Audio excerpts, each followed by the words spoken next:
വീടിന് മുന്നിൽ bus നിർത്താത്തതിന് KSRTC ഡ്രൈവർക്ക് യാത്രക്കാരന്റെ മർദ്ദനം. തിരുവമ്പാടി കക്കാടംപൊയിൽ റൂട്ടിലെ ബസ് ഡ്രൈവർക്കാണ് മർദ്ദനമേറ്റത്.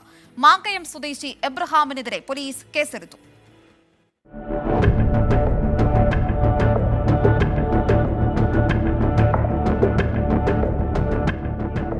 കഴിഞ്ഞ ബുധനാഴ്ചയാണ് സംഭവം. തിരുവമ്പാടി കക്കാടംപൊയിൽ റൂട്ടിലെ KSRTC ബസ് മാങ്കയത്തെത്തിയപ്പോഴാണ് യാത്രക്കാരിൽ ഒരാൾ ബെല്ലടിച്ചത്. ബസ്സിനവിടെ സ്റ്റോപ്പില്ലാത്തതിനാൽ ഡ്രൈവർ നിർത്തിയില്ല.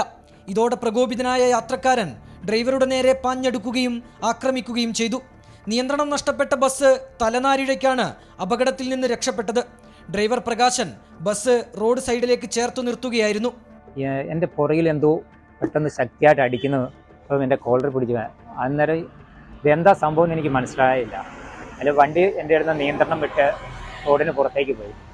അല്ല, വണ്ടി പെട്ടെന്ന് ഞാൻ നിയന്ത്രിച്ച് നിർത്തി. അന്നേരം തന്നെ വണ്ടി റോഡിന് പുറത്ത് നിർത്തി കഴിഞ്ഞ് തിരിഞ്ഞു നോക്കുമ്പോൾ ഒരാൾ എന്നെ മർദ്ദിച്ചതായിട്ടാണ് എനിക്ക് മനസ്സിലാക്കാൻ കഴിഞ്ഞത്. വണ്ടി നിർത്തി ഞാൻ ഇറങ്ങി.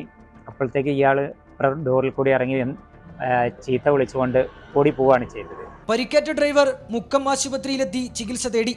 അതിക്രമം നടത്തിയ മാങ്കയം സ്വദേശി എബ്രഹാമിനെതിരെ തിരുവമ്പാടി പോലീസ് കേസെടുത്തു. 24 കോഴിക്കോട്.